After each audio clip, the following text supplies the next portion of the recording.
Mesdames et messieurs, bonsoir et merci de nous rejoindre sur Télé Djibouti. Voici les titres. À la une dans l'actualité nationale, la 15e édition de la marche de la paix s'est tenue à Arta.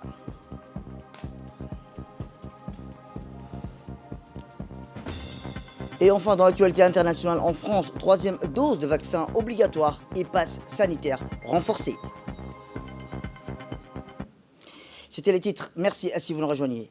À la une dans l'actualité, le président de l'Assemblée nationale, M. Mohamed Al-Ahmed, et le représentant de l'Organisation des Nations Unies pour l'alimentation et la culture à Djibouti, Dr Bissang Tchangae, ont signé un accord de financement pour le projet intitulé « L'appui à l'action parlementaire pour le renforcement du cadre institutionnel et législatif de la sécurité alimentaire et nutritionnelle ».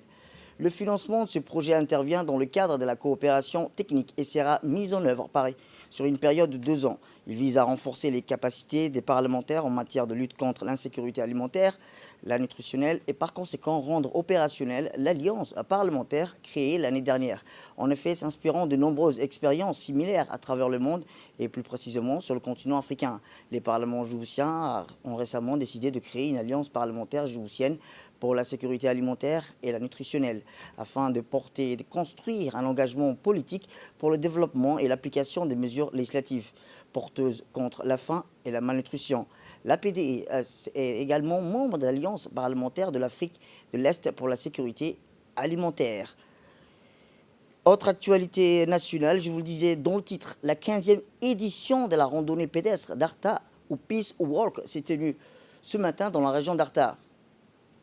Aux premières heures matinales de ce matin, des jeunes et moins jeunes se sont donné rendez-vous avant le coup d'envoi de la randonnée pédestre.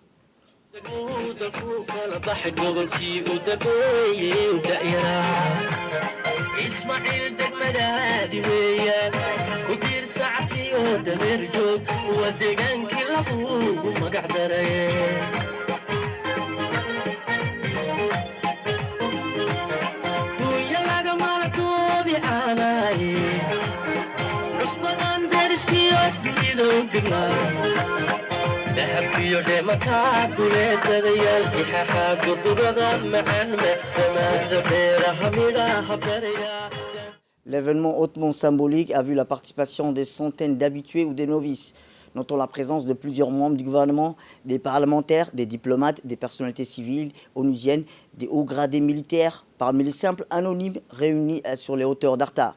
Le coup d'envoi a été donné par le haut fonctionnaire de la région, M. Mohamed Cheikh Hassan, et les membres du gouvernement présents à cette occasion. Plusieurs centaines de randonneurs ont donc franchi la ligne de départ dans une ambiance bon enfant. En tant que tous les participants ont emprunté le parcours aménagé de 5 à 15 km, des points de ravitaillement d'eau étaient installés partout pour rafraîchir les participants. Rappelons que la randonnée pédestre d'Arta connaît au fil du temps un succès grandissant. La participation massive des Djiboutiens et des ressortissants des pays amis ont déroulé cet événement nous conforte en l'émergence d'une nouvelle mentalité fleurie de culture de paix. Eh bien, le préfet de la région, M. Mohamed Cheikh Hassan, s'est dit réjoui de la participation massive des randonneurs venus de divers horizons. Écoutons-le. On va organiser ce matin la 15e édition de la randonnée pédestre d'Arta. Il s'agit de la 15e édition de la randonnée dénommée Africa Peace Walk, organisée chaque année. Et cette randonnée organisée chaque année, maintenant a pris de l'ampleur. Nous voyons à travers tous les autres qui sont venus ici ce matin, les missions diplomatiques et même ceux qui viennent de l'étranger ont participé à cette manifestation. La population d'Arta ainsi que sa jeunesse se sont tous mobilisés pour pouvoir organiser dans de bonnes conditions cette manifestation. Donc nous remercions d'abord l'ensemble de nos partenaires, surtout qui ont participé avec nous, qui nous ont aidés à organiser à bon escient cette manifestation. Nous aussi remercions tous les membres du gouvernement. Au premier chef, le président de la République, le Premier ministre, ainsi que les membres du gouvernement qui nous ont appuyés pour que cette marche puisse se dérouler dans de bonnes conditions. Eh bien, écoutons ces quelques réactions des participants recueillis par notre équipe sur place lors de la randonnée pédestre d'Arta qui s'est tenue ce matin, rappelons-le. Plaisir d'être ici aujourd'hui avec Son Excellence, le ministre du Sport du gouvernement de Djibouti. Je suis ici comme ambassadeur des États-Unis à Djibouti. C'est un vrai plaisir de voir encore une fois Arta pour cette randonnée très bien organisée, très belle, avec tous les amis, tous les collègues du gouvernement, la jeunesse de Djibouti. Donc c'est un vrai honneur pour nous. Merci beaucoup, Excellence. Merci. Comme je vous le disais, rappelons que la randonnée pédestre d'Arta connaît plutôt au fil du temps un succès grandissant. C'est un honneur et un plaisir de participer pour la 3e fois consécutive à la marche d'Arta, notre belle région d'Arta. Et on peut dire que cette initiative locale ou de la localité ou de la région est une très bonne chose. Et en plus, on marche pour le bien-être, on marche pour faire de l'effort, pour l'endurance, pour la patience. Donc ça transmet plein des valeurs djiboutiennes et universelles, mais c'est surtout pour soutenir la paix, donc qui est un bien, on peut dire une valeur précieuse et qui est le symbole, un des grands symboles de notre pays Djibouti.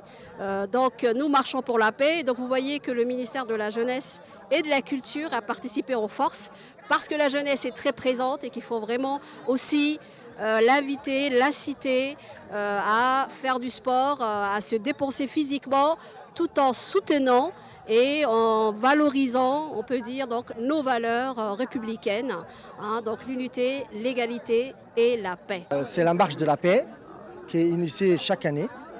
Il faut savoir, d'abord, on va remonter un peu dans l'histoire parce que c'était mon département qui organisait avec la région d'Arta cette magnifique marche.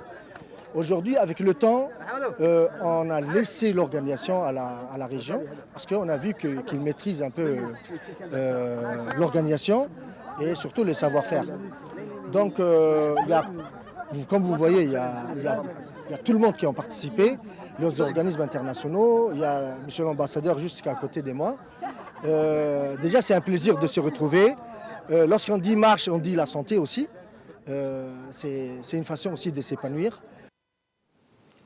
Eh bien, le ministre de l'Intérieur s'est réjoui et particulièrement ravi de participer à cette 15e édition de la randonnée pédestre d'Arta, qui est organisée, a-t-il dit, toujours sous le signe de la paix. Cette marche de la paix, a rappelé le ministre de l'Intérieur, est organisée ce matin, est tenue plutôt, a-t-il rappelé, dans un contexte particulièrement, étant donné que tous les pays de la Corne de l'Afrique sont secoués par une crise politique. Et enfin, le ministre de l'Intérieur a tenu à féliciter les organisateurs de cette 15e édition de la randonnée pédestre d'Arta. Retour à Djibouti, direction Le Caire, où le ministre du Budget, Abdelkarim Adencher, a participé au forum de haut niveau du mécanisme africain d'évaluation par les pairs sur la coopération sud-sud et triangulaire qui s'est tenue hier dans la capitale égyptienne. Le ministre du Budget, Abdelkarim Adencher, était accompagné de son déplacement par l'ambassade de la République de Djibouti en Égypte, du directeur de la comptabilité publique qui a pris part aux travaux de ce forum, dont l'accent a été mis sur le rôle des entreprises, des universités, de la société civile, des partenariats dans la promotion de la coopération sud-sud. Les participants ont méticuleusement examiné la stabilité financière et le rôle du secteur privé dans la lutte contre la pandémie de Covid-19. Le ministre du Budget a prononcé un discours sur l'impact de la pandémie de Djibouti et les efforts déployés pour faire face à ses répercussions. D'autres pays comme l'Égypte, le Ghana ont aussi présenté un bref exposé sur ce volet. Dans le cadre de ce forum, un protocole d'accord visant à mettre en œuvre des initiatives conjointes de coopération sud-sud, de coopération triangulaire entre l'Afrique et la Colombie, en particulier l'échange d'informations pour promouvoir le développement durable, a été signé. Retour à Djibouti, où en sa qualité de membre de l'Union africaine et signataire de toutes les conventions pour l'élimination des violences contre les femmes et les filles, conférence inaugurale du haut niveau pour les hommes sur l'élimination des violences contre les femmes et les filles. C'est à ce titre que la ministre de la Femme et de la Famille, Mme Mouna Ousmane Aden, a pris part à cette rencontre au nom du président de la République, son Excellence Ismaël Omar Guelleh.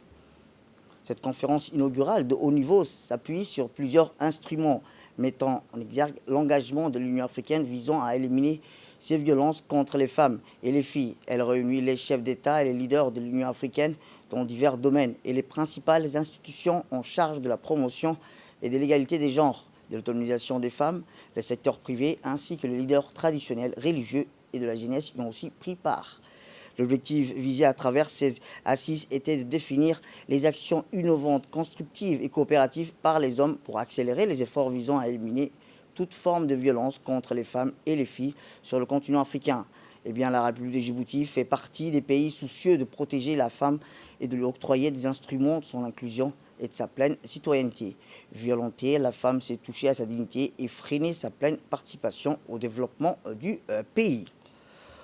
Autre actualité nationale dans ce 22 heures, c'est aussi l'Agence nationale des personnes handicapées qui a procédé hier à l'inauguration de l'antenne régionale d'Ali Sebier en présence du directeur général de l'Agence nationale des personnes handicapées et de la ministre de la Jeunesse et de la Culture, Dr Hibo Moumin Assoué.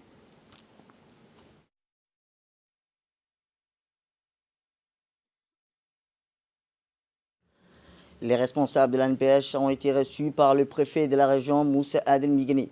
L'installation de cette antenne régionale s'inscrit dans une politique de proximité et de décentralisation des services. Les missions principales sont de mieux accompagner les personnes handicapées dans la promotion et protection de leurs droits, assurer la réadaptation et la réhabilitation des personnes handicapées afin de leur permettre d'atteindre un niveau d'autonomie aussi élevé que possible dans leur vie. Il s'agit là d'une opération tant attendue dans les régions.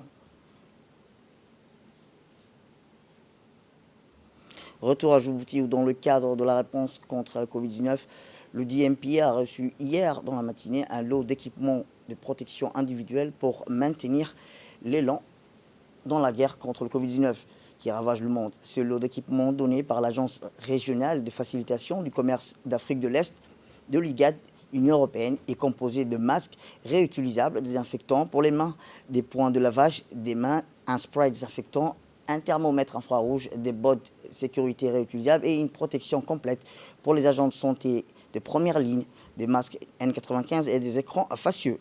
La livraison de ces équipements va couvrir les besoins du personnel du port, de la police portuaire, du personnel de l'administration, du personnel de santé portuaire et les soutiendra pendant quelques jours. Le personnel a été priorisé car il s'agit là des premiers intervenants les plus vulnérables face à la santé portuaire, aux secouristes et à la malnutrition de la cargaison. Ces équipements de protection individuelle ont également été livrés aux agents frontaliers de la frontière de Galilée et seront également livrés à la frontière de Galafi, principaux points commerciaux de transit avec l'Éthiopie. Toujours dans le domaine de la santé, où le programme de réponse Covid-19 de l'Union européenne IGAD a clôturé hier la 4e réunion du comité de pilotage du projet dans la ville de Djibouti, avec des représentants de haut niveau de l'Union européenne, de l'autorité intergouvernementale pour le développement IGAD, de la Dutch Register for International et des responsables gouvernementaux des États membres de l'IGAD, à savoir Djibouti, l'Éthiopie, le Kenya, la Somalie, le Sud-Soudan et l'Ouganda et le Soudan. Cette réunion marque les 15 mois de mise en œuvre du programme. Le programme a tenu l'impact sanitaire et socio-économique de la pandémie du Covid-19 sur la région de l'IGAD pour des actions coordonnées, globales, dans 39 sites transfrontaliers, 7 pays. La mise en œuvre est axée sur les zones transfrontalières critiquées et vise à renforcer la capacité de coordination de l'IGAD, à accroître l'accès aux services de santé, de l'eau, d'assainissement et d'hygiène, à lutter contre la violence sexiste et à améliorer l'engagement communautaire, à garantir la sécurité des frontières pour le commerce et promouvoir les solutions de santé numérique. Le programme soutient particulièrement des travailleurs de première ligne et les groupes vulnérables, notamment les migrants, les réfugiés, les personnes déplacées à l'intérieur de leur pays et les communautés transfrontalières. Le secrétaire général du ministère de la Santé, Dr Salah Banoutrab, était présent lors de cette réunion. Financée par l'Union européenne, le programme de 60 millions d'euros est géré par l'UNOFSOP, par une unité de gestion programmée dédiée à Basé, à Djibouti et mise en œuvre par l'IPAD, le Tradmerc Est Africa et l'UNICEF. Le volet programme consacre aux solutions de santé numérique. Écoutons le secrétaire général. Nos pays ont fait face à cette épidémie avec vigueur. Nous avons pu maîtriser cette pandémie. Il nous reste maintenant à faire face aussi à une nouvelle résurrection de cette épidémie. Ce qui se passe dans le reste du monde nous interpelle pour vacciner le maximum de personnes, notamment les personnes les plus fragiles. C'est la question donc, qui restera donc encore comme un défi. Et je voudrais donc dire que nous sommes très fiers d'avoir le soutien de l'Union européenne et à travers l'UGAD. Et nous sommes aussi fiers en tant que Djiboutiens d'accueillir tous les pays membres de l'UGAD à Djibouti.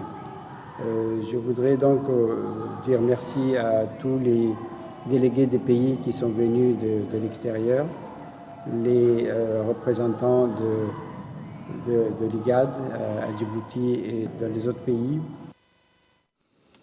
Autre actualité dans ce 22h, c'est aussi dans le cadre de la promotion et de l'éducation et de la formation pour les jeunes des quartiers d'Ariablé. Une initiative basée sur le volontariat a été lancée il y a 5 ans pour former des jeunes du quartier d'Ariablé. Une nouvelle série de formations en couture a été lancée dernièrement par les responsables au sein de l'annexe RPP d'Ariablé au profit des jeunes de la cité dans le domaine de la couture et l'informatique. Un endroit a été aménagé récemment au sein de l'annexe RPP pour accueillir la formation en couture destinée aux jeunes filles et en informatique avec l'encadrement des jeunes universitaires et des dizaines de jeunes. Cette initiative de formation a été concrétisée grâce à l'assistance des membres du comité d'Ariablé, des élus qui ont permis de soutenir et d'aider des centaines de jeunes chaque année depuis 5 ans pour le lancement de la formation du comité qui ont invité les responsables parlementaires de la commune de Balbala.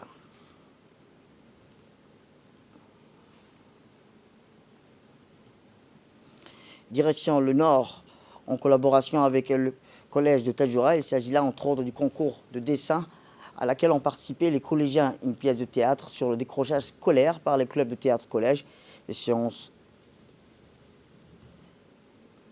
de sensibilisation et des réalisations de dessins avec des artistes yiddish artistes sur les droits des enfants sur le mur de collège. Le comité des enfants de Tadjoura ont visité le conseil régional de Tadjoura et ils ont été reçus par le vice-président conseil régional Abd Omar qui ont fait une présentation sur le fonctionnement du conseil régional. La visite et les explications menées pédagogiquement par Abd Omar ont permis aux enfants de prendre conscience des rôles des enfants, la responsabilité des élus locaux, mais aussi les champs d'intervention dans la région. Ces activités avaient pour objectif d'encourager la participation et l'engagement des enfants et des jeunes, ainsi que les plaidoyers en faveur de la préservation des droits de l'enfant. Cette cérémonie qui a réuni l'ensemble des partenaires des SOS Village, enfants et les autorités, ainsi que les participants aux activités. Le club de théâtre a présenté leur sketch sur le décrochage scolaire devant des invités. Les enfants de l'école maternelle SOS Village ont proposé aussi des animations et des chants culturels. De son côté, le vice-président du conseil régional et l'inspecteur de l'éducation, ainsi que le directeur du SOS Village, ont pris la parole pour remercier SOS Village d'enfants et le collège de Tadjoura et ont rappelé l'importance de cet événement et la nécessité de protéger les droits de l'enfant. Notre pays fait partie des pays qui ont signé le droit des enfants depuis 1990. Donc l'enfant djiboutien a droit à l'éducation, à la santé, à la protection.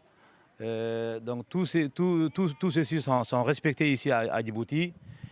Et j'ai remercié également les enfants qui ont animé cette journée, à travers leurs sketchs, les chansons, les poèmes. Donc je ne peux dire aujourd'hui une bonne journée, une bonne fête, bonne journée de l'enfant. Merci. Notre organisation aussi, qui œuvre dans la prise en charge des enfants, donne beaucoup d'importance à la protection des droits des enfants. Donc la sauvegarde des droits des enfants est le pilier de notre organisation. C'est la mission principale même de notre organisation. Et d'ailleurs, c'est la mission aussi principale de toute organisation s'occupant des enfants. Donc à travers tout ce que nous faisons, le droit à l'éducation, le droit à la santé, nous sommes en train de préserver le droit des enfants. Donc c'est à travers cette préservation des droits des enfants que nous pouvons donner aux enfants vraiment sains et sécurisés qui leur permettront de s'épanouir et de grandir afin de devenir plus tard les leaders de la nation de demain.